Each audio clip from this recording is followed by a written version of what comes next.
नमस्कार मित्रांनो. आज आपण भारतीय लष्कराच्या शस्त्रसज्जतेचा कणा मानलं जातं ती म्हणजे भारत डायनॅमिक्स लिमिटेड. ही कंपनी भारताच्या संरक्षण क्षेत्रात महत्त्वाची भूमिका बजावते आणि देशाची शस्त्र स्वदेशी बनवण्यासाठी तिचं योगदान अमूल्य आहे. या व्हिडिओमध्ये आपण पाहणार आहोत की ही कंपनी नेमकी काय काम करते, कोणते शस्त्र बनवते, याचे ग्राहक मुख्यतः कोण आहेत, कंपनीचे फायदे कोणते आणि भविष्यातील योजना देखील काय आहेत ते बघूया. भारत डायनॅमिक्स लिमिटेडची स्थापना 1970मध्ये हैदराबाद येथे झाली. ही company ministry of defence production अंतर्गत पब्लिक सेक्टर अंडरटेकिंग म्हणून काम करते. सुरुवातीला कंपनी सोव्हिएट युनिटकडून मिळालेल्या तंत्रज्ञानावर आधारित अँटी टँक गायडन मिसाईल म्हणजेच ATGM बनवत होती. हळूहळू कंपनीने रिसर्च अँड डेव्हलपमेंटमध्ये गुंतवणूक करून स्वदेशी शस्त्र बनवायला सुरुवात केली. यामध्ये प्रमुख प्रोडक्ट्स म्हणजे आकाश मिसाईल, ही एक सरफेस टू एअर मिसाईल आहे. दुसरी म्हणजे नाग मिसाईल, ही अँटी टँक गायडन मिसाईल आहे. तिसरी म्हणजे वरुणास्त्र टॉर्पेडो, ही इंडियन नेव्हीसाठी बनवलेली सगळ्यात जास्त अंडर वॉटर वेपन आहे. चौथी म्हणजे अस्त्र मिसाईल, ही एअर टू एअर अशी लढाऊ क्षमतेची मिसाईल आहे. पाचवी म्हणजे हेलिना मिसाईल, ही हेलिकॉप्टरवरून दागली जाणारी सगळ्यात जास्त मिसाईल्स यांच्याकडे आहेत.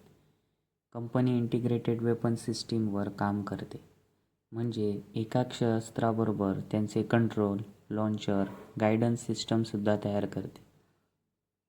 BDLचे मुख्य ग्राहक म्हणजे सरकारी संरक्षण संस्था आहेत, जसे की Indian army, Indian air force, Indian navy, DRDO म्हणजेच defence research and development organisation, ISRO, launching सिस्टीमसाठी गव्हर्नमेंट सपोर्ट, मिनिस्ट्री ऑफ डिफेन्सकडून थेट डायरेक्ट ऑर्डर्स या कंपन्यांना मिळतात.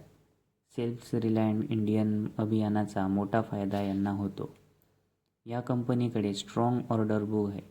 कंपनीकडे हजारो कोटींच्या ऑर्डर्स आहेत आणि नवीन डिफेन्स प्रोजेक्ट ऑर्डर्स वाढत देखील आहे. टेक्नॉलॉजी ट्रान्सफर इनोव्हेशन, DRDO करून अत्याधुनिक तंत्रज्ञान मिळणं, रिसर्च अँड डेव्हलपमेंटमध्ये गुंतवणूक मोठ्या प्रमाणात आहे. चला तर मग आपण या कंपनीचे फंडामेंटल्स बघूया आणि त्यांचे काय येत आहेत फंडामेंटल्स आणि रेशिओ काय सांगतात ते पण पाहूया. या कंपनीचे मार्केट कॅप सध्या 57,651 करोड आहे. सध्याची या कंपनीची करंट प्राईस 1,573 रुपये आहे.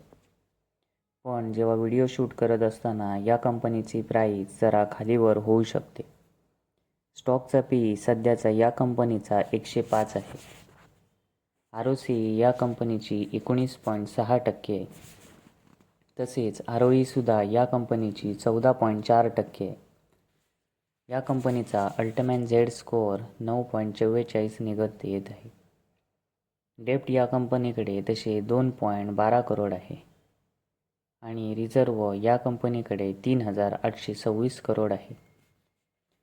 या कंपनीचा सध्याचा अर्निंग पर शेअर 15 रुपये येत आहे. करंट असेटसुद्धा या कंपनीकडे 10,378 करोड आहे. चला तर मग आपण या कंपनीचा compounding sales growth, compounding profit growth, stock price CAGR, return on equity देखील बघूया. या कंपनीचा कंपाऊंडिंग सेल्स ग्रोथ 10 वर्षाचा 2% आहे. तसेच 5 वर्षाचा पण 2%, 3 वर्षाचा 6% आणि ट्रेलिंग 12 मंथ 41%. तसेच या कंपनीचा कंपाऊंडिंग प्रॉफिट ग्रोथसुद्धा 10 वर्षाचा 2%, 5 वर्षाचा 1%, 3 वर्षाचा 2%, तर ट्रेलिंग 12 मंथ्स -10%. स्टॉकचा प्राईस CAGR सुद्धा 10 वर्षाचा दिलेला नाही. 5 वर्षाचा 50%, 3 वर्षाचा 57%, तर 1 वर्षाचा 18%. तसेच रिटर्न ऑन इक्विटीसुद्धा 10 वर्षाची 19%, 5 वर्षाची 14%, 3 वर्षाची 15% आणि लास्ट इयर 14% होती. चला तर मग आपण या कंपनीचे प्रोमोटर्स वगैरे ते काय सांगतायत ते बघूया. प्रोमोटर्स या कंपनीत दर्शवत आहे की मार्च 2024मध्ये 74.93% हिस्सेदारी होती आणि जूनमध्ये सुद्धा 74.93% हिस्सेदारी आहे.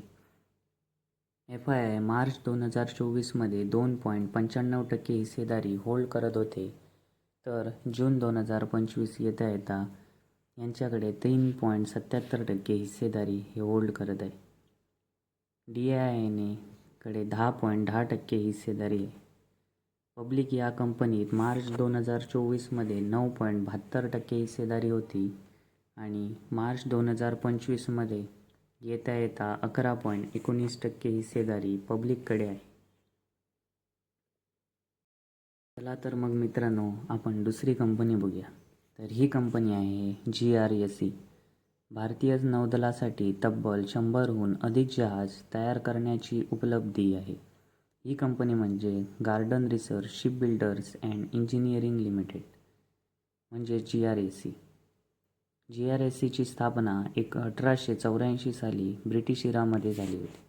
1960मध्ये भारत सरकारने याचे राष्ट्रीयकरण केले आणि कंपनीने मिनिस्ट्री ऑफ डिफेन्स म्हणजेच MOD अंतर्गत PSU बनली.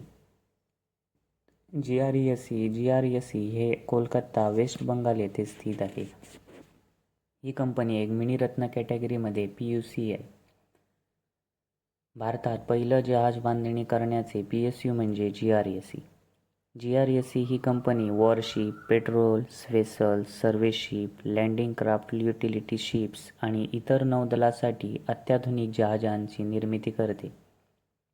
जसं की कॉर्वेट्स म्हणजे लढाऊ जहाज, तसेच फ्रिगेट्स म्हणजे मोठे युद्धनौका, फास्ट पेट्रोल व्हेसल्स म्हणजेच FPVS जलदगती गस्तनौका, लँडिंग क्राफ्ट युटिलिटी सैन्य उतरवण्यासाठी, सर्वे व्हेसल्स महासागर सर्वेक्षणासाठी जहाज, अँटी सबमरीन वॉरफेअर शिप्स, तसेच होअरक्राफ्ट्स अँड टोगबोट्स.